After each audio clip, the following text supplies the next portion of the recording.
Hello, everyone. Welcome to the webinar today. We at Gem Atlas are glad to have three speakers with us today: Erik Jens, Jai Soni, and Siddheshwar Rajadhyax, who will be talking about NFTs and the new jewelry supply chain. So I'll just say a little bit about Erik. Erik is the CEO and co-founder of Luxury FinTech. He's an impactful strategic leader with commercial acumen, which enables optimized business outcomes and enables problem solving and leadership even in complex and novel business situations. Jai Soni is the co-founder of Cyber Anubis, where they try to bring 100% traceability in the jewelry industry by introducing a tokenized mine to market supply chain. Jay has a deep background in data analytics, smart contract development, and Web3. Siddheshwar is the sales director of global networks and partnerships at Everledger. He has over 20 years of experience and is an acknowledged business growth expert and strategist in the gems and jewelry industry. He blends value from the digital technology trends and weaves it into the industry to tap insightful benefits. Gem Atlas is a global B2B networking platform for the gems and jewelry industry. We have over 100,000 members over 150 countries.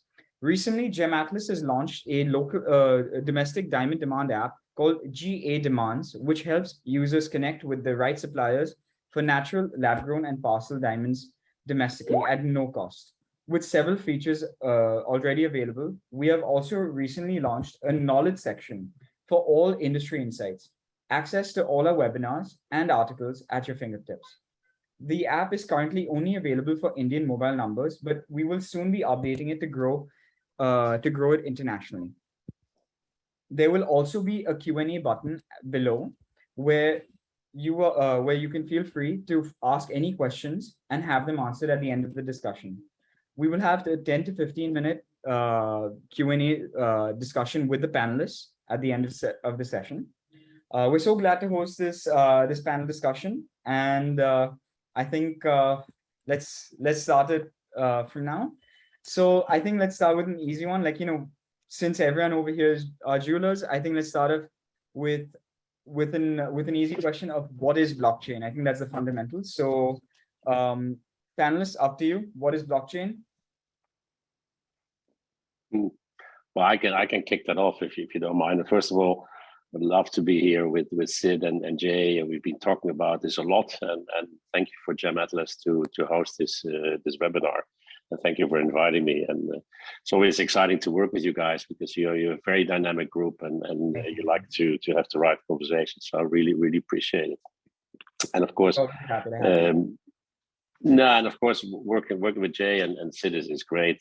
And so my point, I mean, this whole blockchain thing, we've been starting to work on that already when I was with Amaro in 5, 6, 7 years ago, when we sit together with IBM and Everledger. Leanne was there in New York, I remember it well. And well, the big jewelers were there, the mining companies were there. We started to talk about it. And in the end, you saw later on provenance proof coming up and tracer and all these things coming up with this technology to track and trace and to create authenticity and well, basically the whole provenance around goods they track.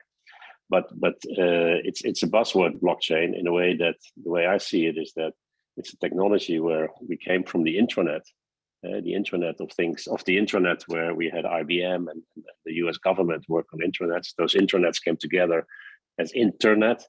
Then the internet became the Internet of Things. I'm saying it very simple now. It became the Internet of Things with thousands and millions and whatever, hundreds of thousands and hundreds of millions of computers connected, and that created opportunity to create this blockchain technology. And I think that's how I see the evolvement coming from the Internet of Things, and towards the blockchain technology, given the millions of computers over there. But maybe you have a little slide about that. Sid, tell me. First thing, I would like to thank Gem Atlas for this opportunity, and it's great to be with you, Erik and Jay, sharing this panel and discussion on the blockchain technology, NFTs, smart contracts, and Metaverse. As you were explaining, you're perfect about it. Like when internet started about in 1973, the earlier standards were defined and they were there for about 10-15 years. After that, the revolution basically started off with Web 1.0 in 1989 till 2004, wherein people could actually go onto the websites like Yahoo and all, and they can just read only. They can surf through a lot of pages and have the information.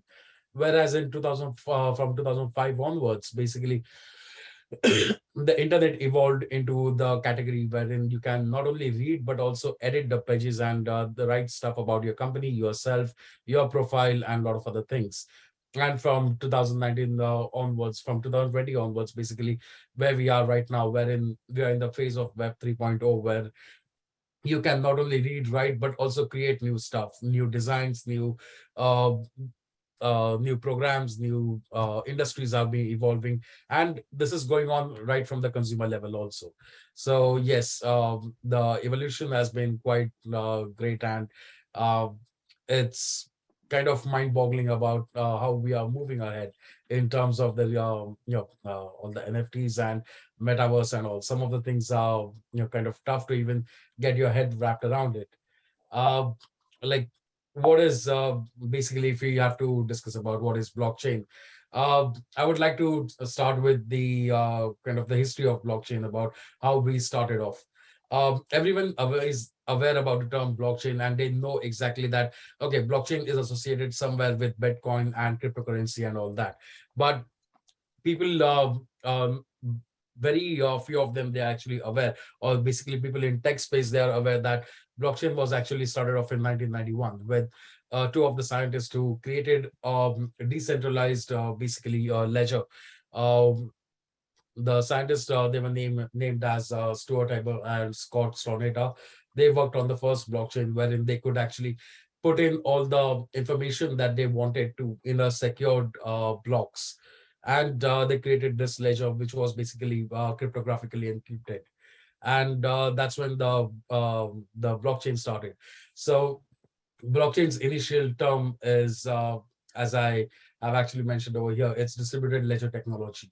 So what it means is all the information that goes onto the ledger, it's distributed in various blocks. And from 1991 to 2008, this went on, and that's when the name appeared onto the into the internet as Satoshi Nakamoto. No one knows who that individual is, or that group of individuals who actually made this entire Bitcoin as a white paper and transaction based cryptocurrency. And that's when basically from 2009 onwards, it actually took off. And there we are right now, wherein we are developing a lot of contracts, we are developing applications, and the future is vast for this technology. It's basically a technology of the future. And it's not only in the financial industry, but also it can be used in various other, like for example, supply chain, manufacturing, in your creative industry. Each and every sector is associated with this technology. And that's why it's regarded as one of the technology of the future. Correct me if I'm wrong, Erik or Jai, if you'd like to add a few points on this. Yeah, I just like to chime in a little bit. Like, it's really important to see the history of how we became from like the internet, the simple internet, to how then we could actually write on the internet, and then now where we can own it. Because basically from 2004 to 2020, we were in an economy, we're in a creator economy, right? People are building their stuff, people are building blogs, they're building their own e-commerce shops.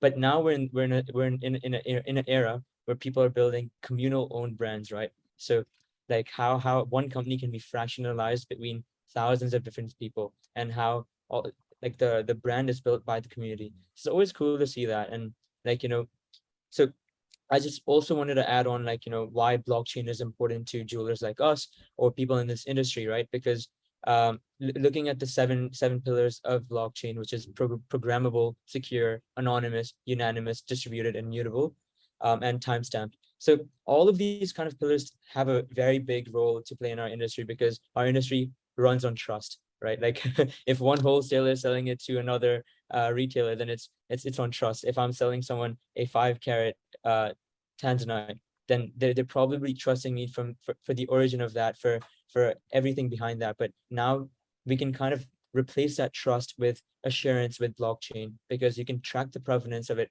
directly from the mine, and customers can always have access to it at any given time. Yeah, and I think you're spot on, Jay. And I think I have a finance background. The banks already started to work with blockchain when we talk about smart contracts in trade and commodity finance. It reduced the paperwork tremendously and any operational issues and fraud challenges tremendously, because what you said is immutable information, and not only for trade finance, but documentation of mortgage and everything else. So it's a huge cost reduction and a huge operational risk reduction. And getting closer to our industry, it's also look, for instance, as a good example at the Kimberley process. Kimberley process has its challenges, and of course, there's a lot of criticism. But at the same time, in the diamond business, it's the only thing we have.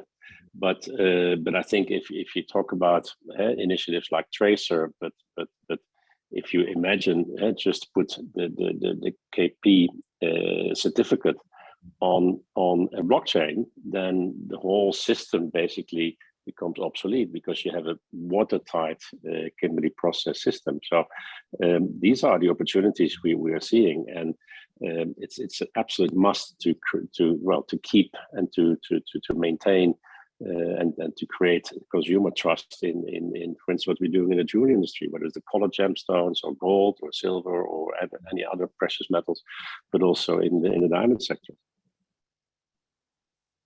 Perfect. I think that's that actually has covered like a decent foundation for everyone. So so since we all are in the gems and jewelry industry, I think let's kind of target blockchain on that.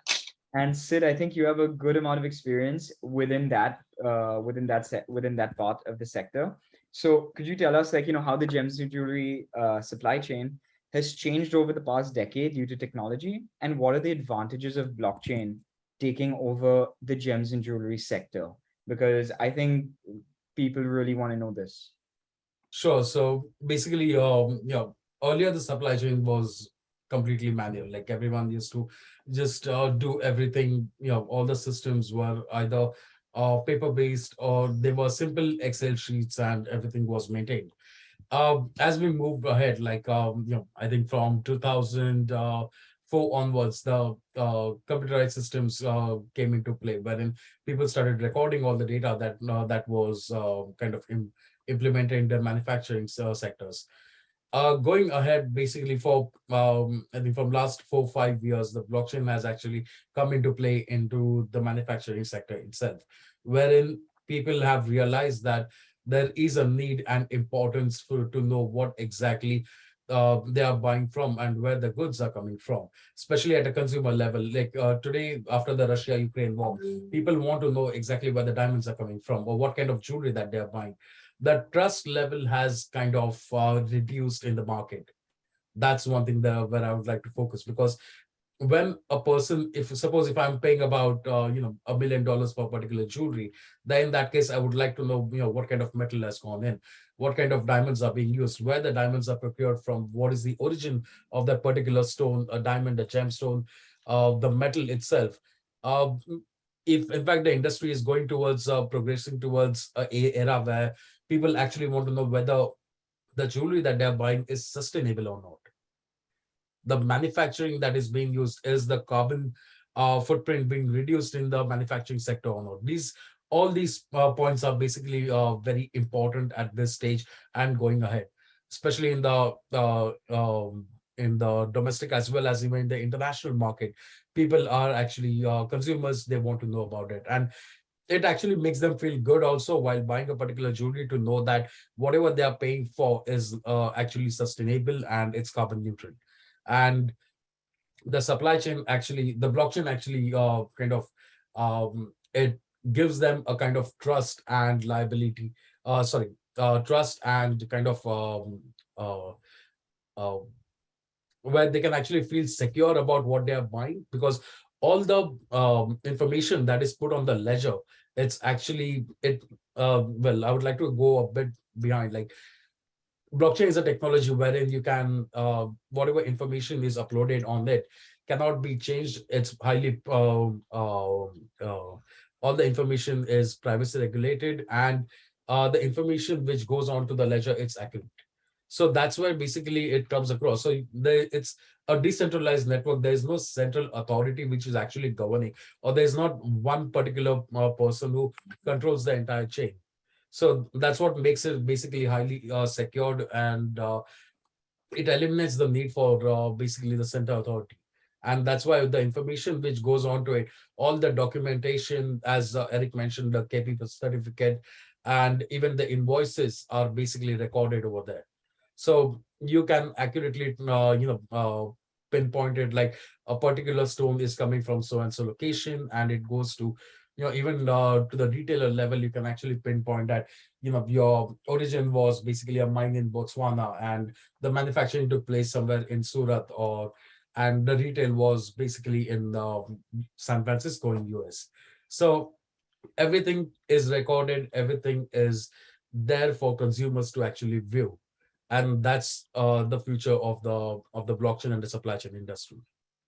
Perfect. Yeah. So it's like an open system. It's just like, it's for it's Transparency, basically. exactly.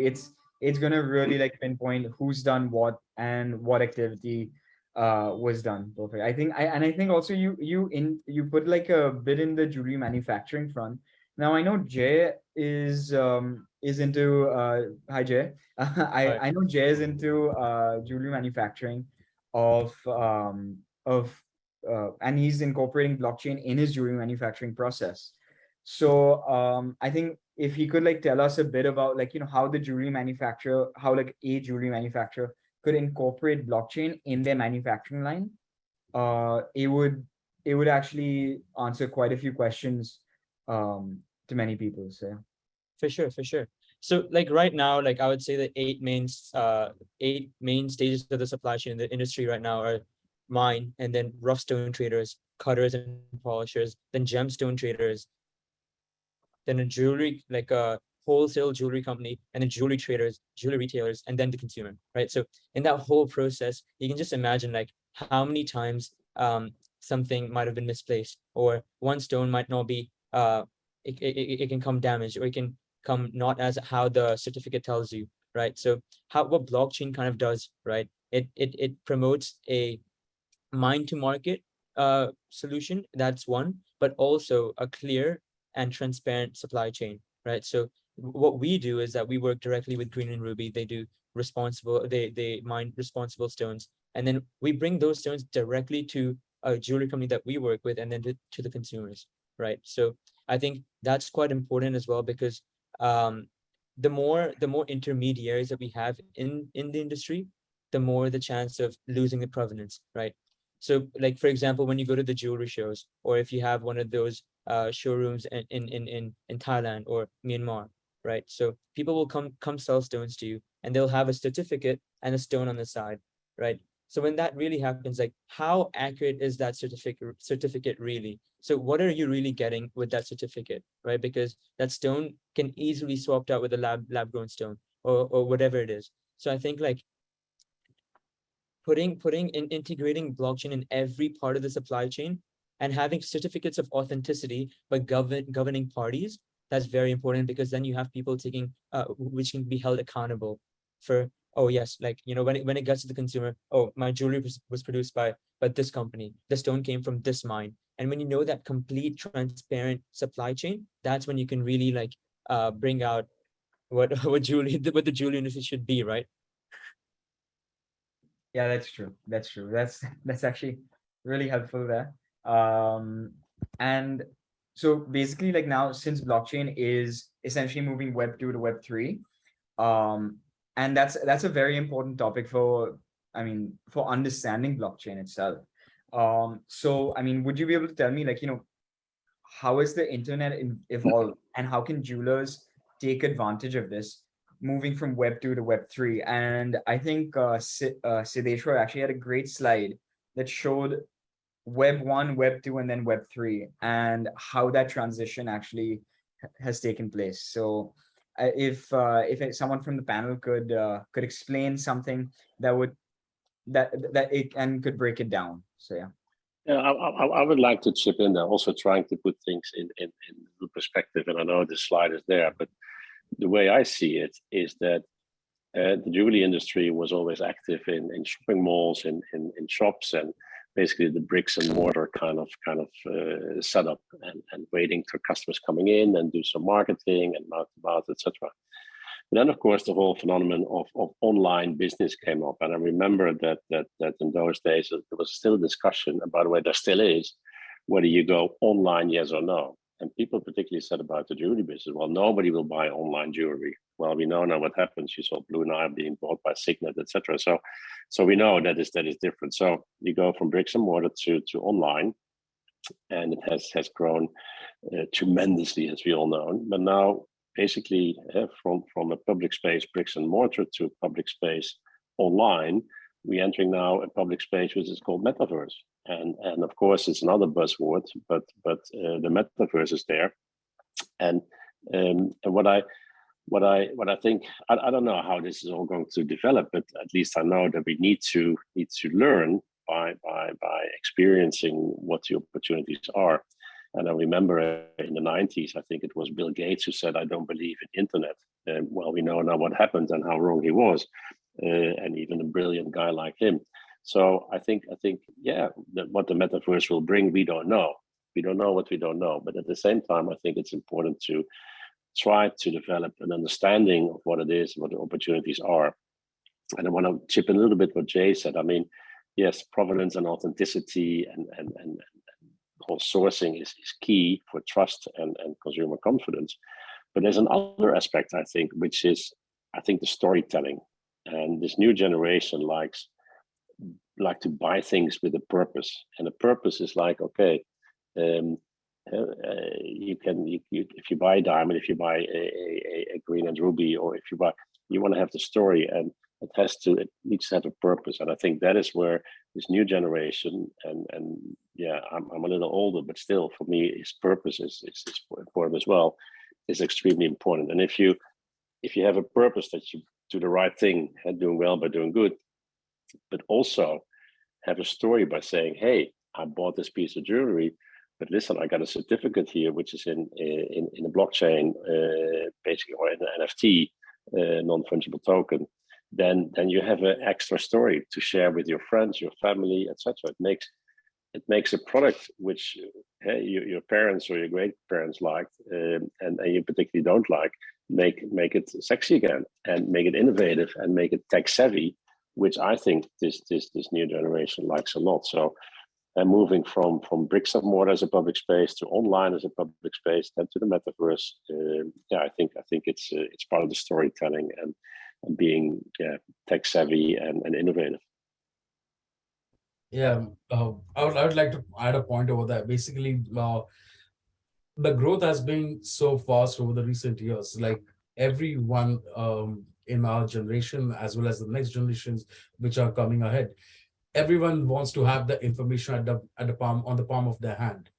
They want to have each and every access on the mobile itself.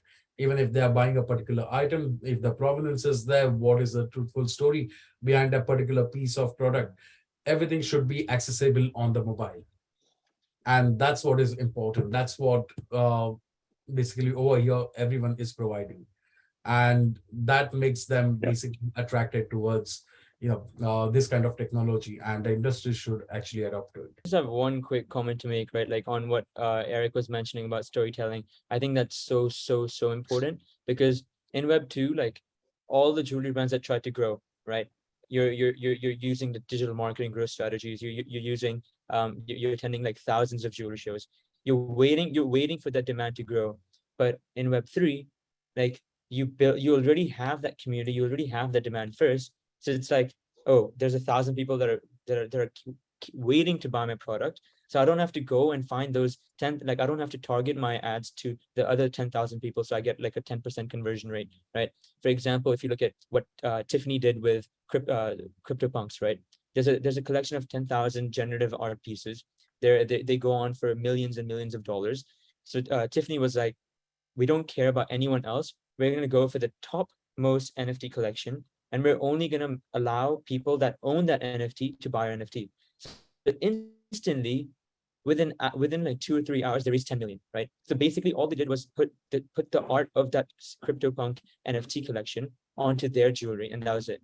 So it's kind of just having that community that's already like invested in your brand and what story you're telling. Yeah, I think that's really well said. especially like, where you've actually related it to the jewelry industry itself and to like a relatable brand like Tiffany.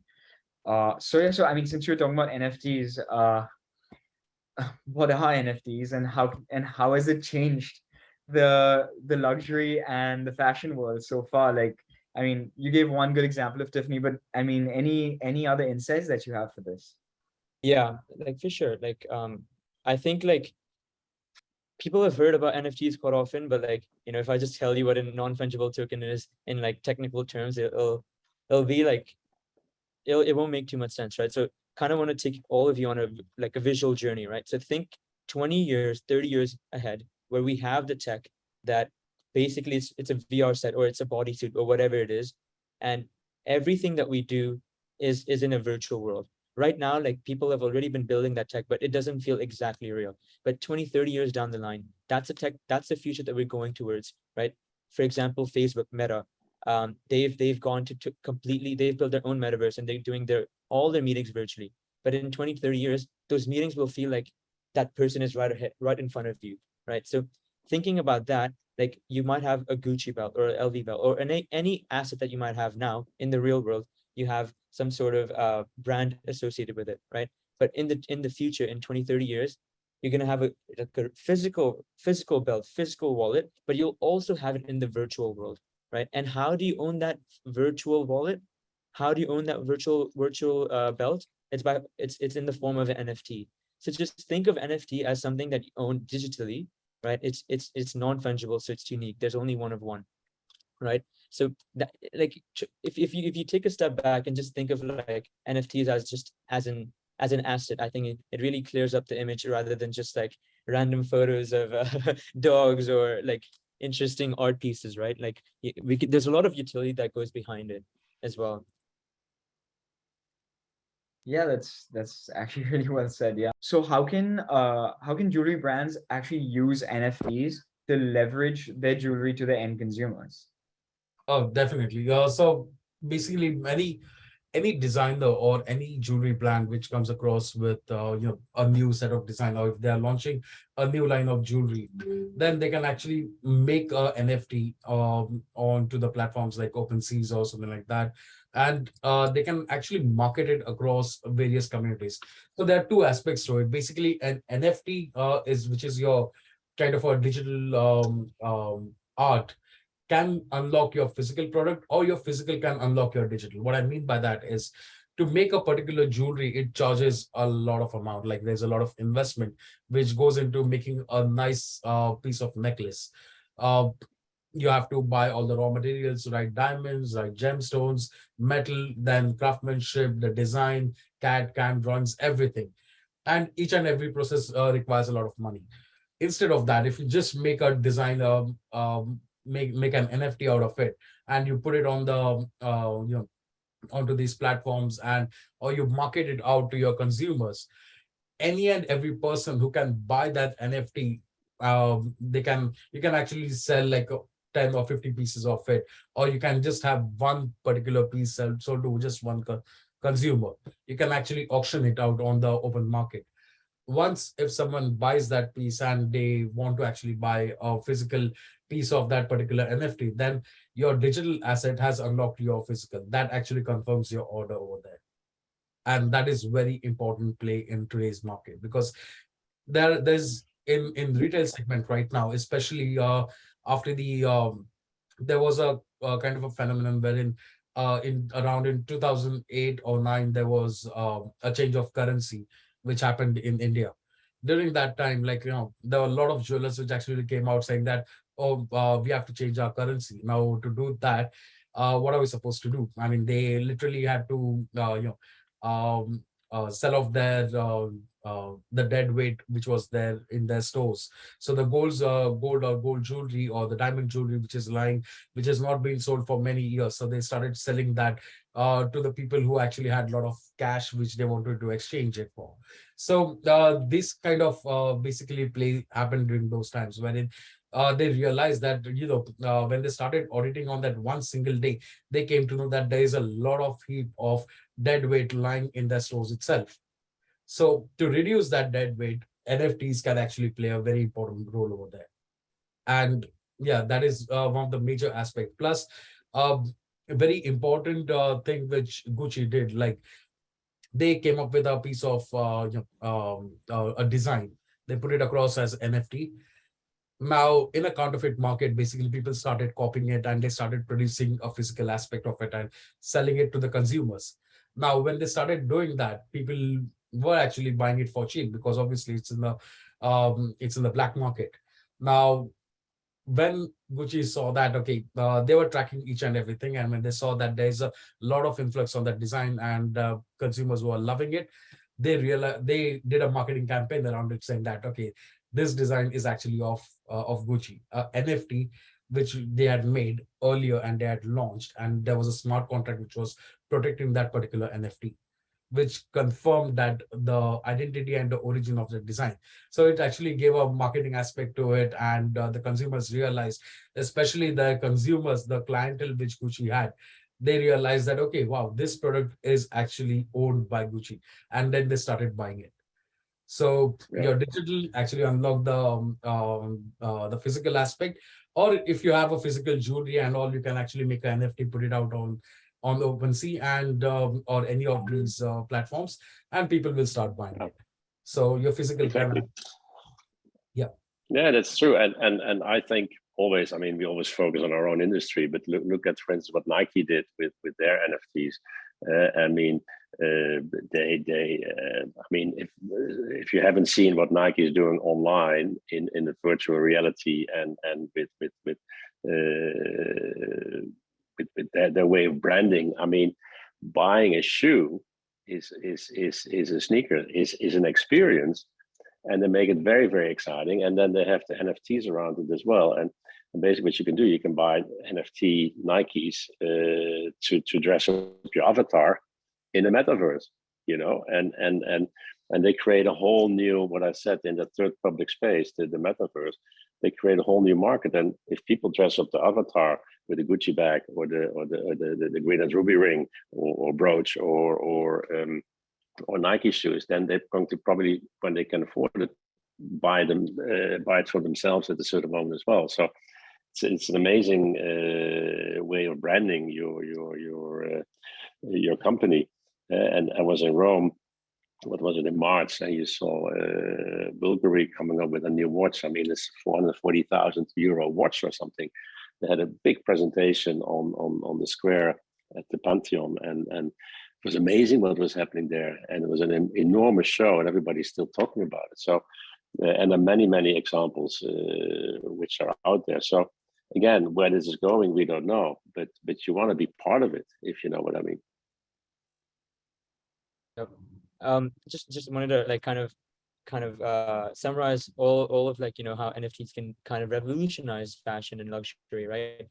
Is I think one of the biggest use cases at the current moment is phygital, right? So it's basically a mix of physical and digital, and that's what a lot of fashion and jewelry companies are coming out with.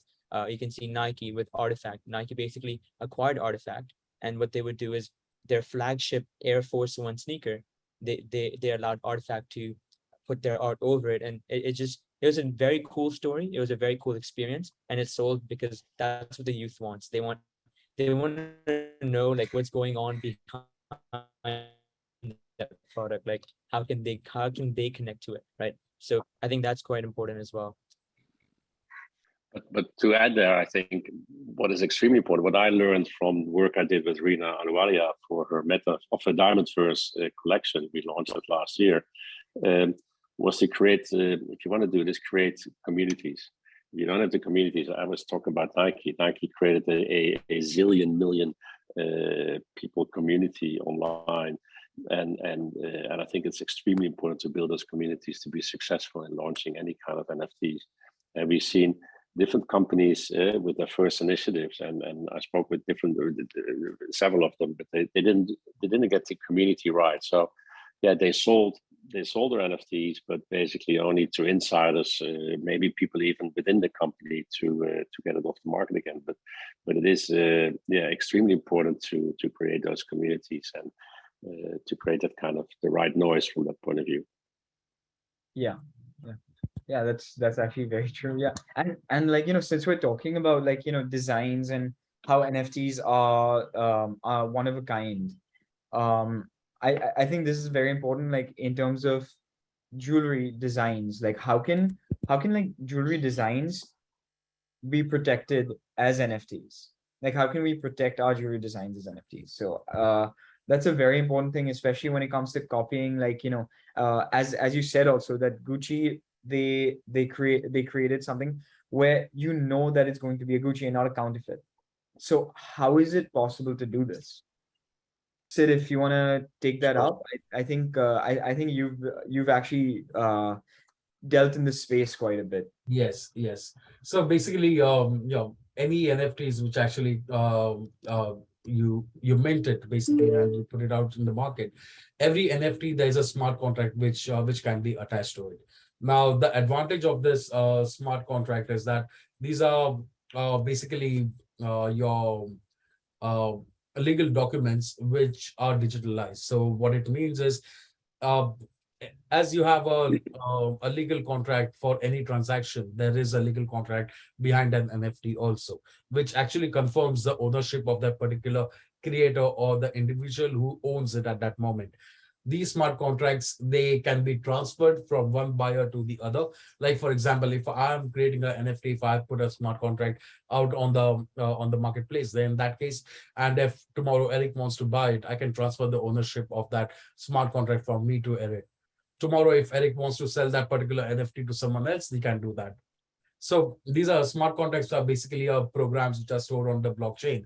And the most important part is um, they're um, uh, they're efficient, they're accurate, and it doesn't take a lot of time. So there's less amount of paperwork. There's no bureaucracy behind it. There's trust and transparency, which is there on the contracts itself. And obviously, since it's on the ledger, it's secure as always. Plus, you don't have to involve a huge amount of legal team behind it.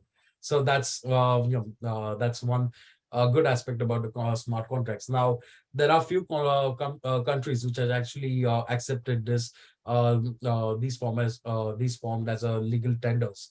So US being one, Italy is the England. In India, since 2019, basically we adopted smart contracts as a legal tender. Like not many people are actually aware about it, but then any and every contract which actually um, um, kind of signifies the legality of the law of the land, um, they are considered as smart contracts. They are considered as legal tenders, basically in that particular country itself. And in India, in Australia, New Zealand, Germany, US, Italy, everyone has actually adopted that. And more countries are actually being open towards these kind of legal contracts, which can be used across any and every sector. So they are not even sector specific in that. I just wanted to add one small comment on storing IP with NFTs is that one of the biggest NFT collections to date is Bored Ape Yacht Club, which is by Yuga Labs. And they did a $500 million. They raised $400 to $500 million, right? So what they did was that they're like, okay, here's our art. You can, if you buy it, you can do whatever you want with it, right? So people took their art, put it on beer cans. They launched their own beer company. They opened up restaurants with that art, right? So putting that into context of jewelry, right?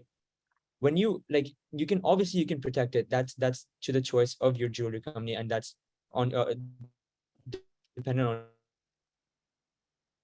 your culture, like the culture of your company. But it's just like a concept that would be very interesting, that like, okay, I'm putting out my designs. Now, if you buy it, whatever metaverse that you're working with or whatever project that you're working with, if you own my NFT, you can use those designs. So that just amplifies the branding for what I'm selling, right? Like it's just going from I don't have to do the entire marketing. Like one person does, like markets it to like 10,000 people for me. And then when you have 10,000 pieces within one collection, that's it just amplifies and amplifies. And that's kind of the beauty of Web3, right? When you have a community, just these when I say community, it's literally people in a platform called Discord, texting all day. They're just grinding on that community. They're just talking all day, right? So imagine these kind of people that really believe in your brand, that really believe your story, and they're pushing out your designs. They're finding different use cases what they can do with your jewelry piece. So your brand just amplifies and perhaps gets to the point of 48 your club. So true. Like the future is more about community building. It's not about selling it to an individual entity or individual person. It's you build a community around the product that you are actually making or the brand that you are actually forming. So that's how basically the amplification actually NFT helps. Yeah, that's really, yeah, that's actually really well said. I think that kind of like answers a lot of stuff about NFTs. And also another thing about NFTs is that it can actually be used in the metaverse, right? So I think like everyone's been using the term metaverse in I mean, especially when it's associated to NFTs. So I think if we like say a little bit about what the metaverse is, it might give like a good foundation for that. So I think Erik, what would you like to take that? Well, yeah, how much time do we have for this? I mean, this is a very interesting question. It's a small question, but it's a huge, I can give a huge answer, but try to focus. Again, what I said earlier, we have to try to put it into bits and pieces in a way that we used to sell bricks and mortar in a shop, in a shopping mall, etc. Yeah, and then we start going online. Remember the big debate: are you going online? Are you not? And I can tell you, still 40, 50, 60% of jewelers are not online. Yeah, and then now we have the third public space, is the metaverse. And I think, and even remember, Facebook changed the mother company of Facebook changed the name into Meta for this reason. And it's a place where people can meet virtually. And I think a good example is what created this whole movement also towards the metaverse is the gaming industry. I'm not talking about gambling, but I talk about gaming. A couple of years ago, I was at Javits Center in New York, and I forgot the name of this event, but hundreds of thousands of people coming to the Javits Center, all dressed up in their own favorite kind of game avatar, and that's a huge business and a huge opportunity for the diamond jewelry, or for the jewelry industry in general, and the gemstone industry to be part of that metaverse. And what I suggest, a lot of the companies I advise in the sector is, if you as a principal of the company don't understand what it is, ask some young people in your organization, say, hey, I don't know what it is, but I want you to dive into it and see what the opportunities are. We want you to follow the webinars. We want you to follow the events and go to conferences discussing these kind of things, because we need to learn. Because a lot of companies missed out the opportunity to be online, selling online, and now they got an opportunity to go boom right into the metaverse space. But you need to have young, smart people like we have here, like you guys. And maybe another example as well is to say, talk about NFTs. Like Green and Ruby is doing a fundraising, and they work together with the UJ. They're doing a fundraising for their Pink Polar Bear Foundation. That's an initiative they took a couple of years ago. And the funny thing is, on that fundraise, you can buy a ticket $150 and go online, by the way, www.greenandruby.gl. You can buy a ticket $150 and you can win, you can automatically get an NFT, of a piece of artwork from Rena. It's a beautiful oil on canvas painting. I'm not making a commercial here, but then you get your NFT for free with that ticket in your crypto wallet. But we found out that a lot of people would love to buy or are buying the ticket, but then don't have a crypto wallet. Yeah, and if you buy a ticket, you have the chance of buying receiving or winning the original artwork from Rena. So it's the kind of the first fundraiser in the NFT world and moving into that metaverse. So yeah, Green and Ruby went into the metaverse by organizing this first and unique fundraiser with NFT. So be creative, get young people on board, think out of the box and see what it can do for you. Yeah, I think that's really well said.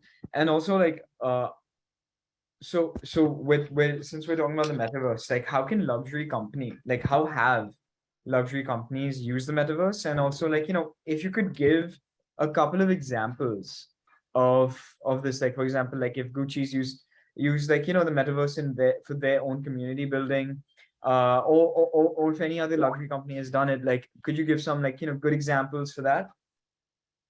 Yeah, I would love to like kind of take a shot on that. So with the metaverse, right? Like, I know when we the past hour we've been talking about NFTs and community, but with metaverse, it's more of an immersive experience, right? So like how a majority of the companies have been doing it is by, like for example, JP Morgan built up a virtual headquarters in the metaverse, and then like jewelry companies are trying to build their own store in the metaverse, right? But like right now the question is, which metaverse is the game winner? Which metaverse is here to stay for the next 20 years, right? So taking a little step back on that, right? Like how jewelers can prepare themselves for the metaverse now is by really having like a good 3D team, right? So what I mean by that is that like what you can do now is, say you're in the metaverse, say you're in a virtual world, right? And then how are you gonna see the jewelry properly? Like, is this gonna be like a like a picture, or is this gonna be like a 3D model of it, right? But now think about what you could do with an AR experience, right? Augmented reality. Say there's a QR code next to that jewelry piece. You scan it, and then when you scan it with your phone, like on your phone, it shows you that you're wearing the jewelry piece, and you can tell like, oh, this looks pretty cool. Oh, the sizing is probably not the best for me. Maybe emeralds don't look that good on me, right? So that's how you can use augmented reality and different technologies that we have integrated with the metaverse and extend that immersive experience. So right now, I think it's just like a matter of like, how much time are you willing to put into building that team so that in the next 5 years, like when you do have that metaverse winner, you're already ready to like provide that immersive experience for your customers. Yeah, that's Definitely. Like there are many brands which are actually getting into the metaverse aspect. Like for example, Tanish recently launched their new jewelry line. So in that, basically they have actually placed a few of those designs onto metaverse also. The 3D display zones over there. Gucci has a stone, Adidas has a stone, Burberry, Nike, Samsung, HSBC, JP Morgan, even some banks like even banks which are concentrated in India. There's a State Bank of India, which is actually getting into the metaverse aspect for consumer engagement. So metaverse actually, it's something out of a sci-fi movie. It actually gives you an immersive experience and helps you to connect with your consumers or your customers in a better way, wherein you can, no matter where they are based out in the world, they might be in US or they might be even in Alaska, but at the end of the day, you can actually, talk to them, you can show them your products, and you can give them a different experience. So that's the most important aspect of metaverse. Yeah, but I also want to give a little warning here. I'm an ex-banker, so I always think about risk, operational risk, and all kind of risk, as you know.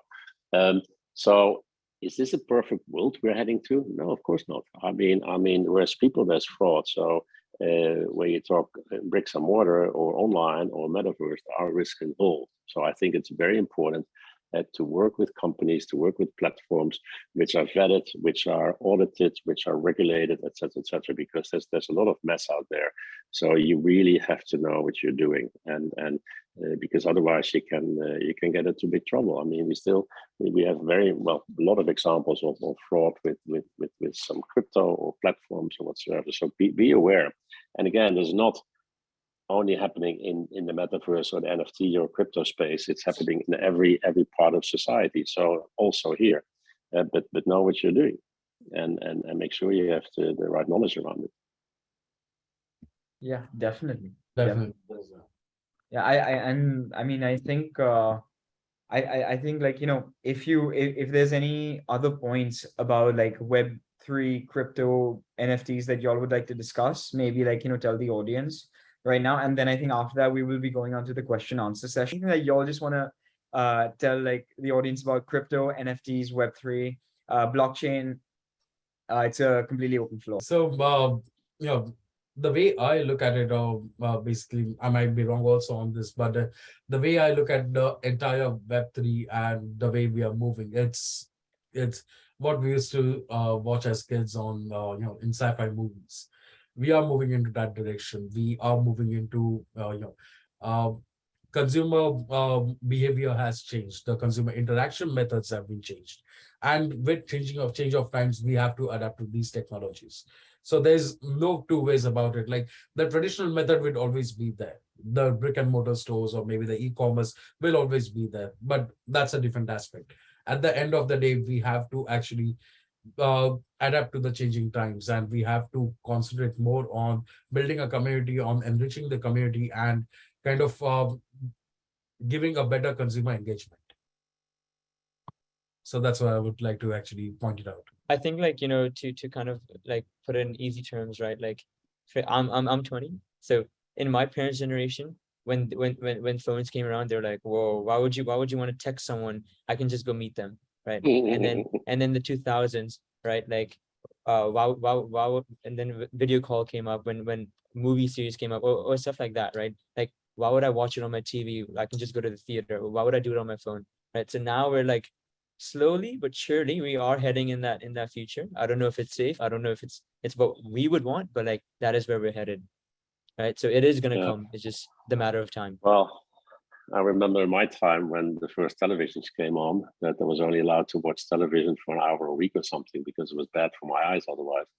And later on with my own kids, I mean, hey, you don't want to watch that television the whole day. So you also monitor that. And now, I mean, everybody's on his phone 24/7, which is also not healthy, and you close your senses for other things which are in a different perspective. At the same time, somebody said to me years ago about his kids, and his kids were on the phone always and called them asocial. Yeah, but I said, well, hold on, they're not asocial, because hey, when you go out, you see friends twice a week or something, and you go play soccer whatsoever. So that is your social context at 3 or 4 times a week with those kids. And certainly now with the Facebook and TikToks and whatsoever, they engage with hundreds of people in a day. So why is that asocial? Yeah, maybe asocial for the environment they're sitting in on the sofa whatsoever, but I would say it's always like trying to balance those kind of things. So it's a completely different kind of vibe. But again, you have to manage it. And I see no reaction coming in. Yeah, if you sit on the sofa or constantly on the phone with other people in the room, that's pretty asocial, you could say that. So you have to find the balance there. Yeah. Okay, perfect. I think I think we've gotten like a good discussion, but we do have a lot of questions from audiences. And actually this one, so the first one that we have is by Catherine. She basically asks the blockchain, how does it work with artisanal miners who don't have technology? How can they actually use it to their benefit, basically? So yeah. Well, maybe I can answer that. I know that De Beers has developed a program, especially for artisanal minings. That's under the leadership of Viriel Farouki from De Beers, and actually, you are astounded that a lot of these things can happen on the iPhone or a cell phone, a Samsung or whatsoever. So it's very much that program is fair mining. It's very much focused on the artisanal miners to use that platform. It's still in a very young and early phase, but at the same time, the problem with artisanal miners is that they dig the stones, whatever it is, and then they give it to a trader without actually knowing what the value of the stones is in diamonds or any other colored gemstone.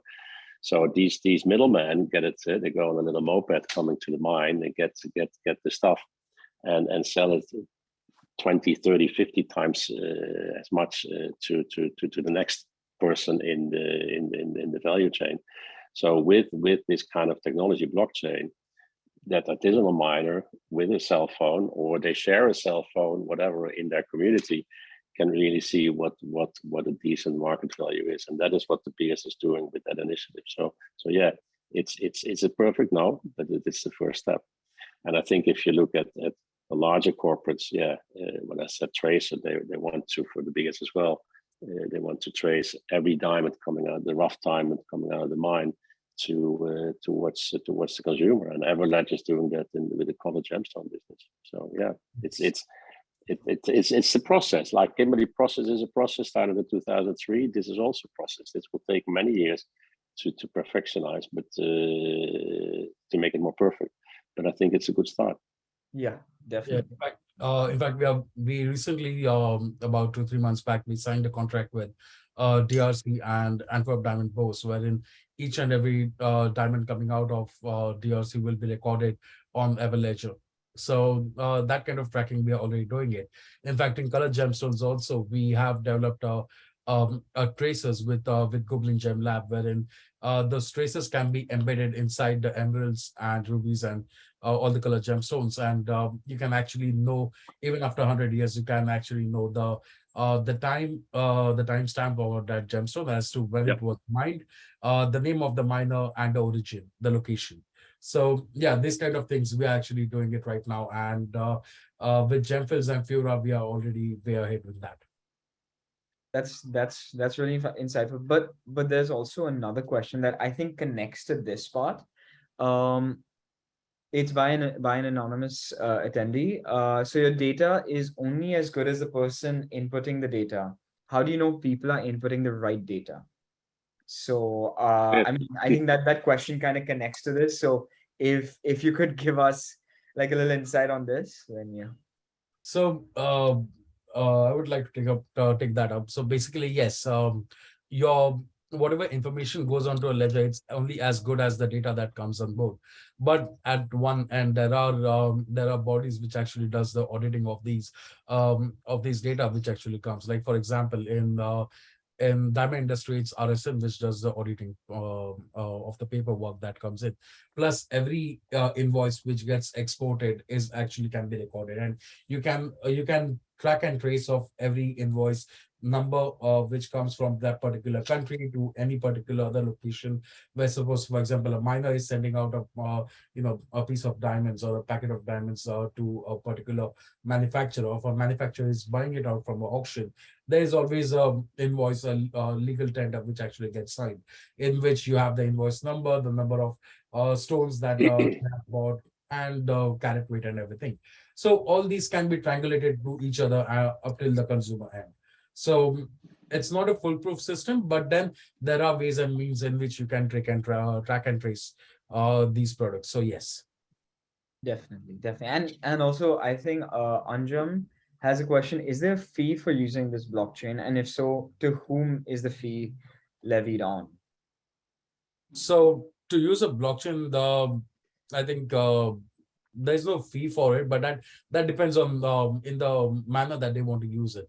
Like for example, if someone wants to kind of develop a completely new blockchain system, then in that case, yes, there is a fee, because there's a tech implementations, the workforce which gets the number of hours that have to spend to develop that particular system, everything gets involved over there. But then at the other end, if that's a diamond manufacturer, or if that person is a jewelry manufacturer, then as Everledger, we already have that systems in place, wherein we can just have the data, put it on board, and the buyers can actually source it directly from them.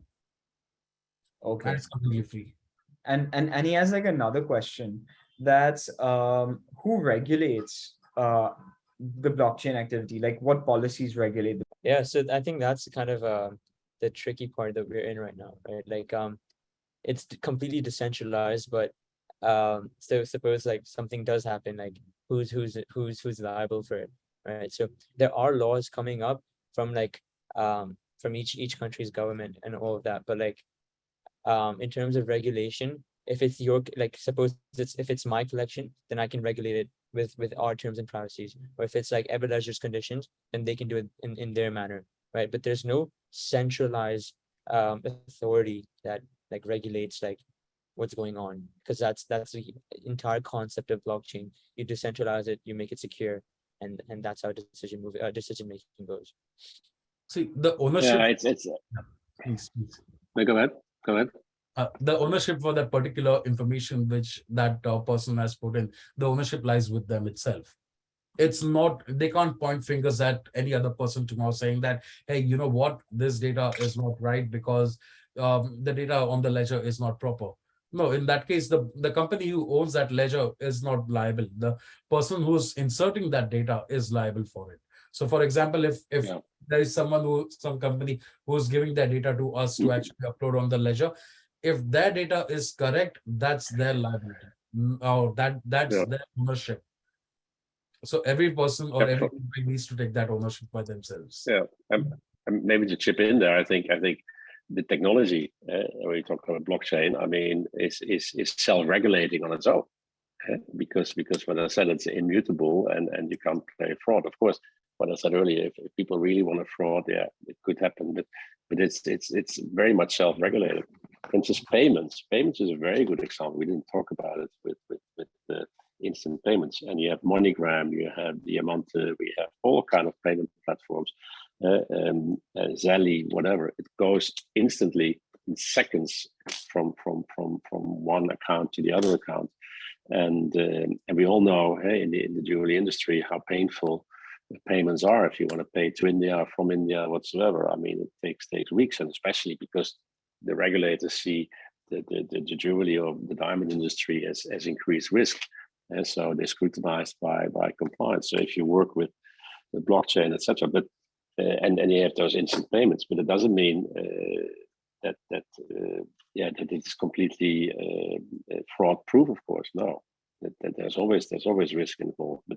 But and the other point is, of course, that regulations always kind of trail the developments in innovation. We know that. I mean, it's the innovation goes way faster, and the innovation and technology development, etc., goes much faster than regulations. Regulators can follow up upon. But that's why I think the cooperation between the public and private sector is extremely important. And we see in India, we see in different countries, very, very good examples, because it shouldn't be the industry or the sector versus the regulator. No, we have to go hand in hand to say and help each other to say, okay, what can we do? It's not about what we can't do, but what can we do? Yeah, sorry, just adding a little. Sorry, Prithvi. I know Oh, we're no. running low on time. Just adding a little bit more onto that, right? Just because the blockchain is decentralized, just because this tech is decentralized, doesn't mean that as jewelers we can't implement systems that bring in that authoritative gesture, right? Like, for example, when we work with Greenland Ruby, like, their certificate of authenticity is stamped by the Greenlandic government. When we work with jewelry companies, like when we work with our jewelry company, Nirel Jewelry, there's a certificate of authenticity issued directly by the jewelry company, right? So, like, that's why a mine to market model is so imminent with this technology.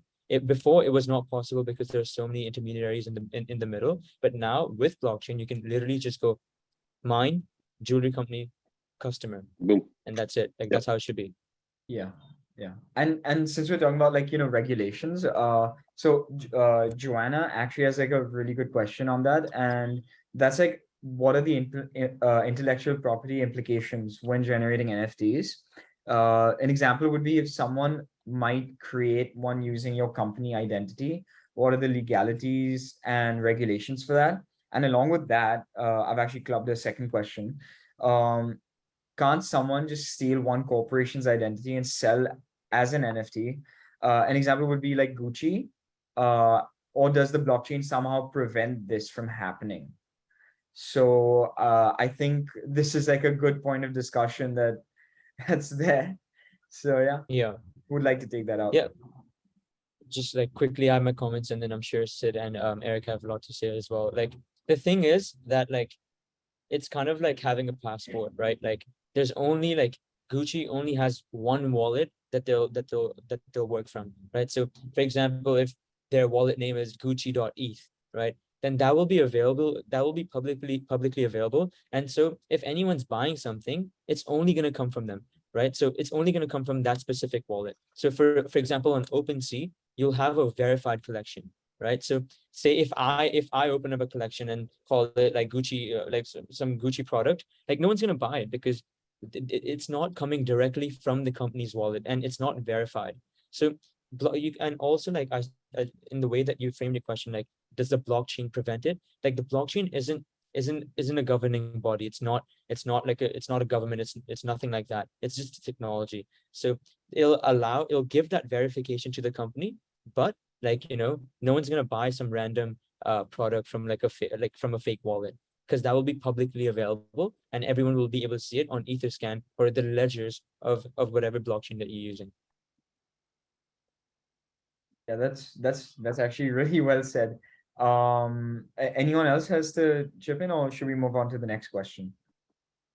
We can go to the next You question. can go there. Okay, cool, perfect. So Rohan, I think Rohan has quite a few questions. Let's take his question, and they're quite interesting actually. So his first question would be, how do you see diamond trading as NFTs, and why would the manufacturer or trader want to disclose his costing when he owns the diamond NFT? So this is a really interesting question that I think should be answered. Yeah.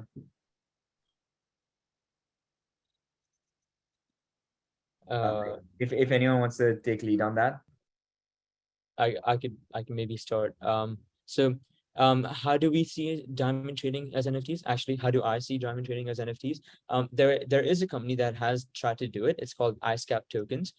What they did was basically use a GIA certificate as the forefront, as the art of the NFT, and they tried to stimulate trading of diamonds through NFTs. Right. So why it didn't work was because I personally felt there was a lack of community, right? Because there wasn't enough coverage around it, and because people weren't there's no point of just making an NFT out of like a random NFT, right? When there's no like context or story behind that, right? Because if you do want to it needs to have some sort of like aspect of like, for example, the stones, the certificate is directly issued by GIA on the blockchain, then maybe there's some value in that. But other than that, like it didn't really make sense, right? So how do I see that like diamond trading in NFTs? If you can build a community around it, if you can build a story around it, I think there's loads of things that you can do, right? Because after you make it an NFT, you can keep it in like in a vault, or you can allow your holders to redeem it. Or maybe you want to work with different games that allow your diamond to be representative in that game as like a power up or as a speed boost or whatever. That's one segment. And another segment is that if you want to like encourage prop trading of the NFT. So it depends on like what story that you go behind with it. So I would like to add a point over there. Basically, we have few clients and we do mint diamonds as NFTs as diamonds. Basically, we have done that previously. We are doing it even right now. It only depends as how unique that particular diamond is. Is there a USP behind a diamond? Is there a unique selling point? Is that diamond one of a kind? That's what matters. If the rarest of the rarest item which comes out in the market can be made as an NFT and can have as a high value. Like for example, the way it goes in gemstone industry also, even in the diamond industry, it goes that way. Basically, if you have a flawless decal of 10 carat diamond, then obviously there is no fixed price to it. The price will depend on the purchaser, basically, the person who buys it. Of course, there's a wrap price and everything. All that is standardized. But at the end of the day, if you're selling that particular diamond, the seller will obviously demand a certain premium price for that particular diamond. It works that way. So there are obviously many diamonds out there in the market, but then it all depends on what kind of diamond you have. Yeah. Yeah, what is interesting, maybe to add here as well, sorry, looking at the questions, is that we know the challenges in the gemstone industry when there's diamonds or colored gems. So there are no trading platforms, no formal, there's no pricing, there's no spot price, there's just the wrap and everything else. So if you connect your stone, and of course you're right, Sid, that you maybe start with more special stones, but if you can connect the stone with an NFT, you can create a trading platform for your diamonds through the NFTs, whether you own them physically or connect or disconnect or whatsoever. So that opens a whole array of opportunities. Oh, definitely. Like I have a couple of clients in South America who are actually working in that way with gemstones. They are creating a line of a trading platform basically for gemstones, wherein various shapes, colors, sizes, everything will be over there, and they will trade in as a NFTs with other people who want to buy in the market, and that would actually unlock the physical product also. So basically, if someone is Exactly. buying a 2 carat, Yeah, emerald, in that case, they will have a 2 carat emerald with them. So NFT can go as first. They can sell the NFT, and then they can sell this also to that particular buyer. Or someone can make a nice piece of jewelry out of it and just put it yeah, out of NFT. exactly. Exactly. And that's why you see companies like a Green as Ruby, but also Gemfields, you saw HB Diamonds. Of course, they were more on the artistic side, but everybody is putting their toes in the water to have an understanding of what this opportunity means, and learning by doing. And I can't agree more. That's the right thing to do. Oh, that actually, brings me to one point. Like Jeffers did one campaign wherein they had got about 6 pieces of emeralds, which were like beautiful. They were kind of a rarity of that particular location, and they wanted to kind of put it across as a CSR activity for saving the rhinoceros. So in Yeah, that in African region, so the name of that particular mine or that location, they kind of did that campaign on that, and those 6 emeralds which they actually found from there, they made it as a dinosaurus shaped NFTs. So a kind of a cartoon picture, but the actually the base or the part of the rhinoceros was the yeah, emerald itself. And they yeah. sold it out in the market, and they got somewhere around 60 or 90,000 US dollars as a in auction, which was actually given out as a CSR campaign for the local community. Exactly. It's a very good example how to use NFT, and the same what Green and Ruby is doing with the Pink Polar Bear Foundation. So I think let's go on to like the next part. So Pooja has like a couple of questions. So I think if we kind of like make them into one, it might help. So how could NFTs impact books and authors? And also, she's asking about the safety measures of NFTs in terms of like who is accountable. Like if no one entity controls the blockchain, who will be accountable for it if something goes wrong? Blockchain is basically, it's a technology, as I said earlier. Even when we were discussing about what is blockchain, the most important aspect was it's a distributed ledger technology, which is called as a blockchain. So at the end of the day, it's simple as a technology. There is no one central authority which actually governs it. The people who put the data onto that are actually responsible, are the owners of that data. So the ownership lies with them. So the trust is between the buyer and the seller. The trust is not with the company who's providing the technology. That's what the aspect. What the technology does, it is that the data, once it's inserted, cannot be changed, cannot be deleted from there. It can be shared and transferred. That's the advantage of the technology. So which makes it basically highly secured, and it's privacy oriented. So there are basically 2 keys, which are public and private. So unless and until you don't lose your private key, the data is only accessible to you. So that's what is important about it. Yeah, definitely. If people do have questions, they can always email it to us on info@gematlas.com. That's info@gematlas.com. And we can share with the panelists. And if there's any particular panelist that you want to ask that particular question to, we could definitely share it with him. So yeah, that I think that kind of concludes that does conclude the panel discussion. Thank you for sharing your valuable insight and your expertise. The three of you have really, I think, answered a lot of questions that the industry has been yearning to have an answer for. And we would also like to thank the audience for being such an active one throughout the yeah, session. And we hope that that you all enjoyed the session and would use this knowledge to to help advance your respective businesses. And if there's anything, you could always you could always email your questions, your comments, your concerns, anything to info@gematlas.com, and we will forward it to the panelists, as I repeated before. And thank you, panelists. Thank you for everything that you've provided with us. You've provided us here today. So yeah, thank you. I hope we were able.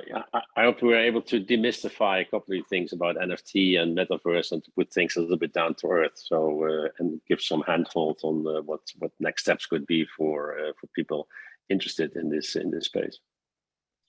Thank you guys. A lot of success. Have a great day, and yeah. Thank you, guys. Thank you. Bye bye. Thanks. Bye bye.